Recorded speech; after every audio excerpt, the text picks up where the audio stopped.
think a great example is the WNBA, the work that they've done over the years. That has all been driven by, for the most part, Black, queer folks. So like, yes, women, but also like other equity deserving groups that, like, because of their identities, because it's affecting them the most. It is on individuals whose identities carry more privileges with them to pick up the slack, because we don't do enough.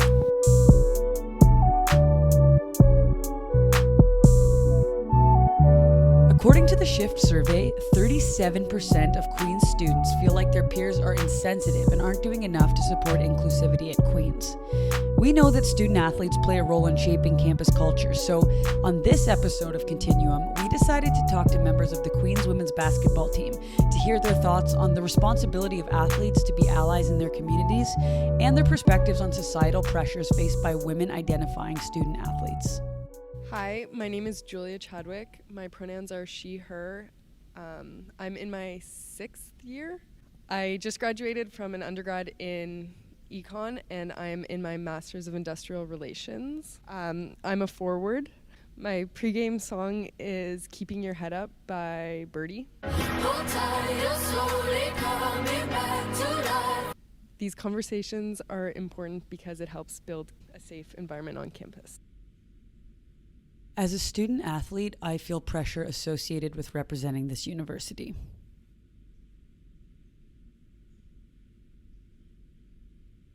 I think as student athletes, I'm hyper aware that the things I say, the things I do, always come back to the program as a member of like an official Queen's varsity team that then also projects onto Queen's itself. And so I do try to be mindful of that because I want what's best for the program.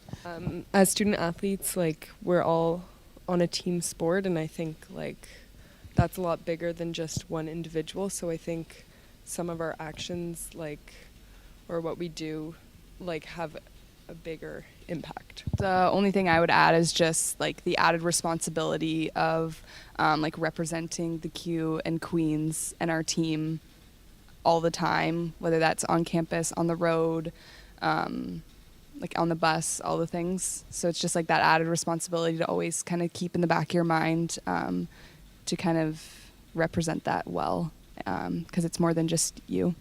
So my name's Isabella Gadet. I am a 4th-year guard studying commerce here at Queen's. My favorite pregame song would be Prada.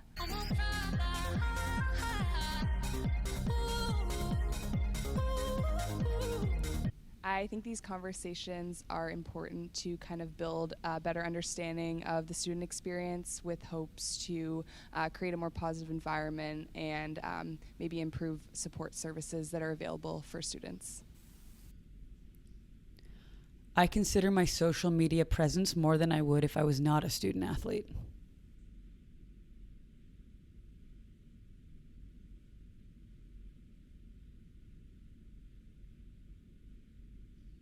I would say I'm pretty conscientious, I think, of what I am posting on social media, especially when we are wearing the Q. I would say our team likes to make a lot of TikToks, and I think there's just an added responsibility that comes.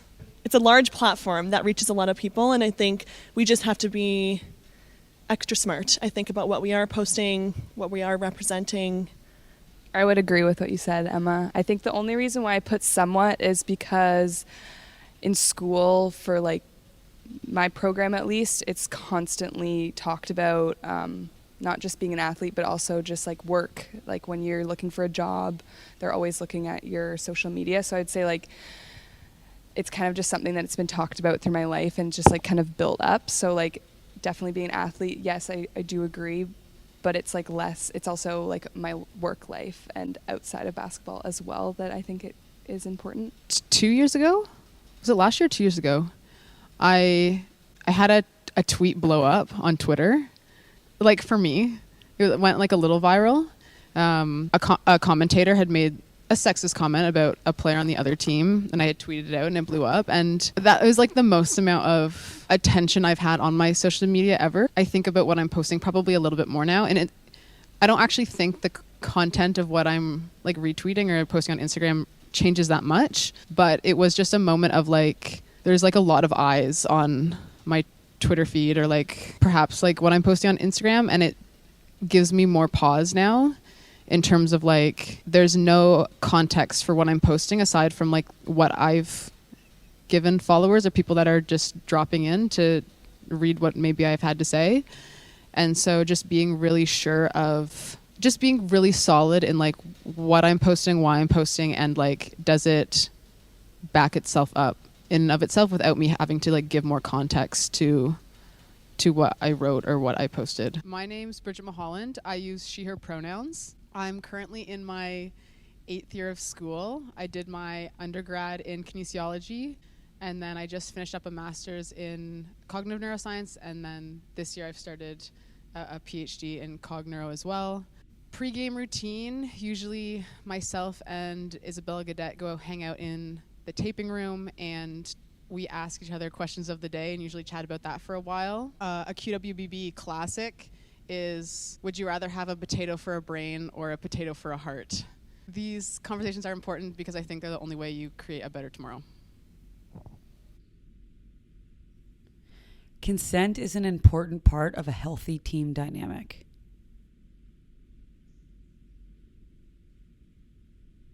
I think that consent is super important in creating a healthy dynamic because it's just kind of at the foundation of creating a safe environment where everyone feels like there's no judgment or like everyone can be like authentically them. And I think that at least for me with our team, that's kind of at its core is like we're all unique in our own ways, and when we all express our kind of our quirks, then that's what kind of brings us all together.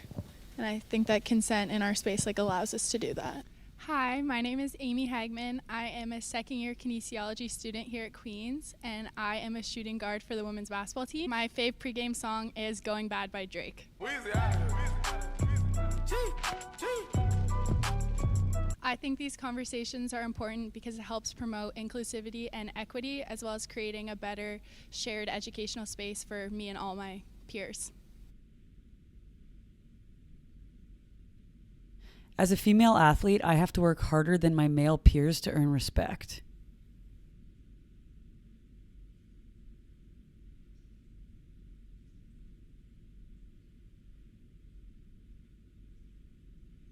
There are still a lot of gaps between men and women's sports. I would say there's a lot of inequality that still exists between the two.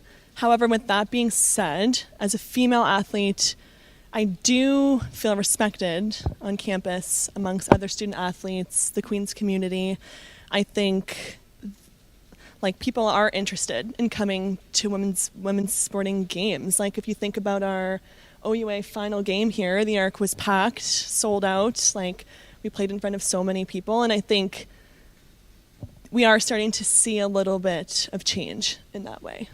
My name is Emma Weltz. I am a 6-year guard on the women's basketball team, 2nd year of my master's in nursing. My favorite pregame song is Wants and Needs by Drake. Come with a classic, they come around years later and say it's a sleeper. The ears are real, the petty is real. Might charge my ex for a feature. I am a point guard, and I would say talking about social pressures are important because I feel like a lot of our experiences can be related to by other student athletes. I agree with your point, but the one thing I would add is I find it harder as a female athlete who's interested in watching sports that when I'm like, oh yeah, I like such and such team, when I'm around some of my friends, it's almost instantly like an interrogation of like, oh, well, like how much do you know? Like, do you actually like them? Do you like so-and-so? Like, what is this guy's stat line? And I'm just like, okay, well, I like watching the Raptors, like regardless of like if I don't know, let's say like Scotty Barnes' stat percentage for the game. I just find that like that's a big thing of like even female athletes and other women who enjoy watching sports tend to get a little bit more criticized on how much they actually like it, which I don't think that men face that. For me, a lot of those inequalities represent a lack of respect. You know, you look to youth sports and it's 2023 and they're just having equal ratios of AFAs for men's and women's sports. Now, the OUA, I think, did that a while ago, but, you know, that's the national like governing body of sport in, university sport in Canada. It's things like that I feel still reinforce that people see, women's sports as less than.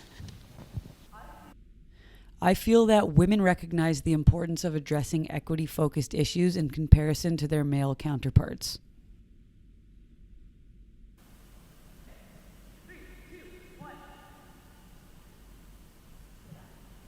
Women, yes, but also intersectionality actually is a better lens to look at this question through. I know I'm kind of changing the question a bit then, but I think it's often those with intersecting identities. I think a great example is the WNBA, the work that they've done over the years. That has all been driven by, for the most part, Black, queer folks. So like, yes, women, but also like other equity deserving groups that, like, because of their identities, because it's affecting them the most. It is on individuals whose identities carry more privileges with them to pick up the slack, because we don't do enough. Athletes with a platform have a duty to speak up on issues that impact marginalized or equity-deserving communities. So I put somewhat agree, because I do agree overall that if you have a large platform, you should use it to raise awareness about equity issues. But with that being said, I just feel like for example, if I myself had a huge platform, I might not be able to speak about all the equity issues because I don't have any experiences with that as like a white woman. So I think like a better way for me to have potentially used my platform instead of speaking out would be to like share light on other creators or other public speakers who would have like a better and almost deeper understanding, and like also kind of being aware of like, yes, I have a large platform, but what does that platform encompass? Like, is it young children? Is it university students? Is it adults? In terms of like directing or like how, and like rephrasing some of the wording that I would probably use. But I just think like if you have a large platform, but you can't necessarily relate to the equity issues, like you should be, instead of speaking out and thinking like, oh, I think this and this and this, maybe like shedding your bigger light on maybe a smaller creator, someone with a smaller platform, if they like have better knowledge of the topic than you. I think that would be super important.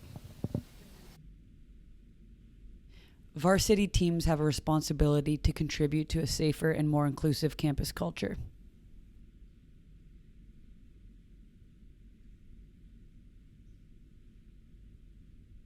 I think we have a responsibility. We're leaders on campus, so I think that is ultimately what it comes down to. And then for other equity deserving groups, whose, because of their identity, safety is more at risk, we definitely have an obligation to look out for them as well. I think that a lot of these questions were asked as like, as a varsity athlete for varsity teams, as female athletes, but I feel like when almost like maybe listening to like what we're talking about, I think it applies to all students, not just like the athletes on campus. Like I think that every student, regardless of what they're taking, definitely could, try and create a safer campus or try and educate themselves about equity. And I think it's not just like we definitely need to do it as student athletes, but I think everyone as students could do like a better job at educating themselves about these issues. Yeah, as like an institution, the student body needs to be better. It needs to be a more welcoming, inclusive space. And so, yeah, we absolutely have a responsibility to do that. Just also acknowledging that we are white women. Everything we've all of our answers today, it's a very narrow perspective in and of itself. The onus also is on us. So, we've had a great time here today. It can't end here with the five of us. And, as much as, student athletes need to be better, like so do we, and so does our program. And I think just like striving each day to be a bit better is a good goal, and one that we need to make sure we keep to the forefront of everything that we're doing as individuals and as a program.